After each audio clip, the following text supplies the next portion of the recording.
mo sa right tayo? No. Close ang right. That's fine. Close ba ang right? Teka lang. Hindi, no. Ayan no, may EXO. Nakita mo. Huwag ka doon. May kasalubong ka doon. Dito ka lang. Tangin na. Sa kapila. That's why I told tignan you. mo. Magsasalubong sila doon sa isang tulay. That's why I told you not go to the left. Dito ka lang. Yeah. Why would I do that? Sa pagsundo ko lagi kay Kate, dito natutunan ko tong way na to. Na naintindihan ko na siya. O, tingnan mo. Doon ka. Gusto mo doon? Oh my God, this traffic. Yeah. Here. Dito lang kasi one way. At least wala kang kasalubungan dito. Gusto mo doon? Nakakailang yun. Sana pumunta ka, dadaan ka sa tulay na ganyan. Yep. Tapos may kasalubong ka, narrow.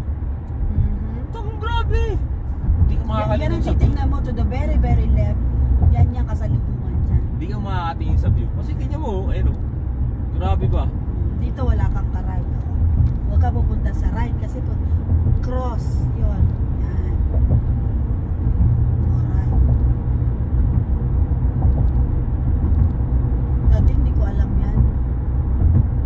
Tapos dyan kami napunta. Ako pa naman ang driver. First time. Sabi ko, si Jamie, sinamahan ako ni Jamie. Ang pilot lang nakatakot. Nakakatakot. Nakakatakot dahil titignan mo yung tubig, titignan mo pa yung kasalubungan mo, titignan mo pa yung nasa harap mo. Parang nagkagano lang hinig na ako.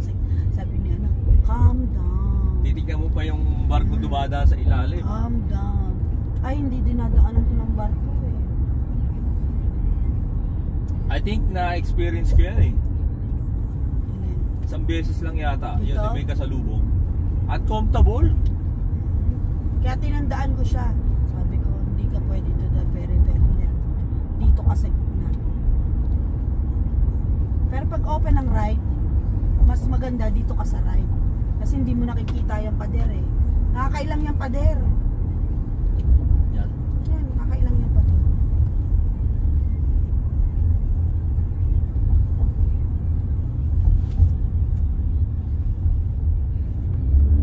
Kasi yung pader, tsaka doon, tignan mo hindi pader eh. Tignan mo, guhit-guhit. Kita mo yung tubig. Ito, pader eh.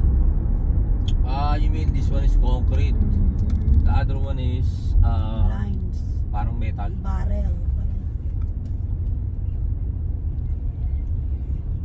Oo nga no, ang tindi ng observation mo.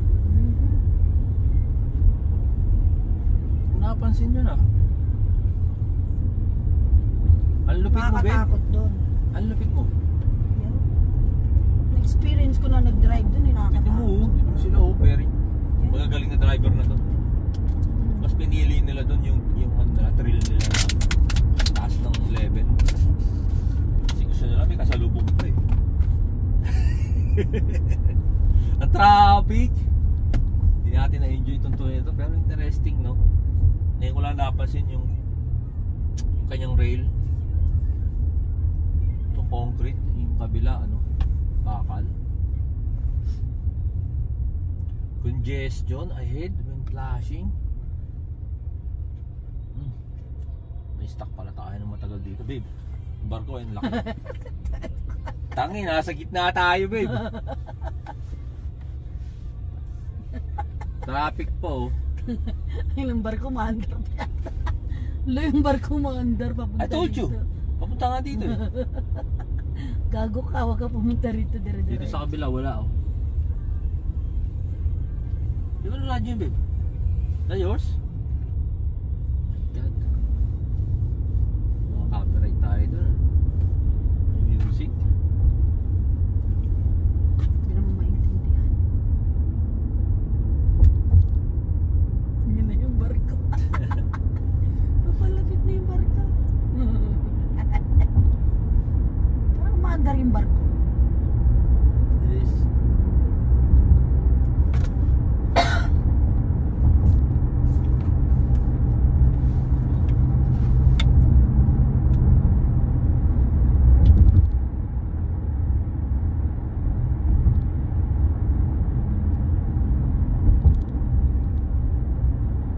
sa San Francisco, iconic kasi talaga yung poste na yan, ang mataas na yan, ang taas eh, grabe. O ba pa? Ganun talaga siya oh. Diyan pa rin yun. Mandar pa rin.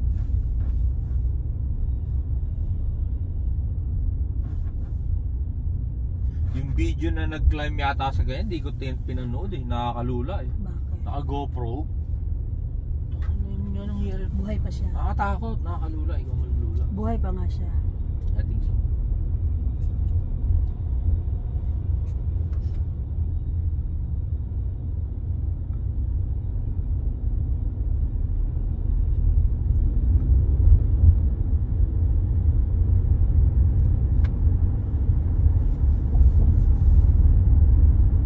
Alam mo, nare-realize ko pag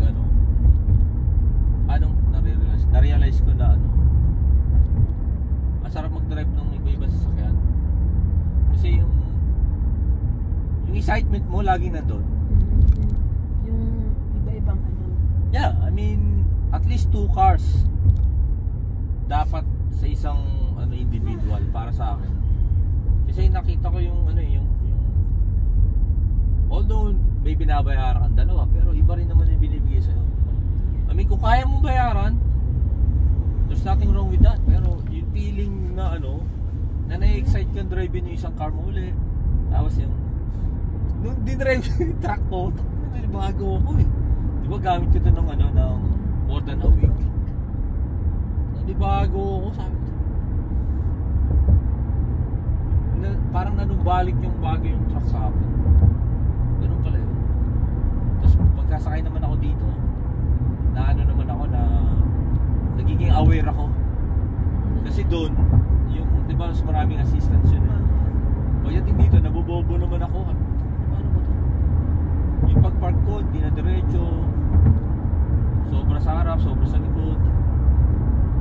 Ayun, yung mga naka-apekto. Pinag-iisipan ko nga yung van ko kung yun ang ito-trending. Ano mo pwede rin. Kasi Option din yun. hindi ko na gusto yung parang something wrong. Nakapaling sa kaliwa. Tapos pangalawa is wala nang gusto sumakay sa atin. Ayan. It's time for you to change your car. Oh, tapos na lang. Nag-combine na natin yun. Pwede yun, babe. Try mo. Oh, let's put that one on the another list of options. Tingnan natin kung ano yung katotohanan. Mas okay na din. Try natin. Sama natin yan. But anyway, yun. Kasi gagastos na ako dyan.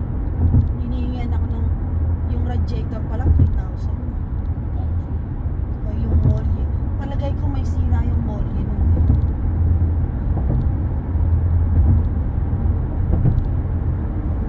Ang imbalance yung car niyang gano'n. Kasi kada pinipreno mo, napapansin mo may tumutunog. Dapat yung walang tunog. Ano yung tumutunog? Yung group. Gumagano. Oh, yung Ang weird na tunog tao yun ah. yung tanga yung pag tinapakan mo yung brake, i-brake mo siya, may maririnig kang crank. I mean, I know, obviously, Aha. na meron talaga, meron. Diba? Meron ka narinig. Yun ang pinagtataka ko bakit lumabas na siya ngayon eh. Dati wala yun eh. Dati pag brake mo yung brake lang, katulad nito, i-brake mo. Wala kang maririnig yung i-brake na ipapark mo, diba? Pansin mo yun? Parang sa old na, malulutong na yung buto yung narinig. Yeah, yun na. Parang, sabi ko, something wrong ito. Tangina. Something wrong. Parang magagastos ako dito ng 4,000 ah. Oo. Oo na, babe. Kasi nung dinala ko yun doon sa talyer doon sa nakilala ko doon sa gasolinahan, doon malapit kila Kurt. Uh-huh. Sabi niya, there's something wrong in your car. We need to look at that.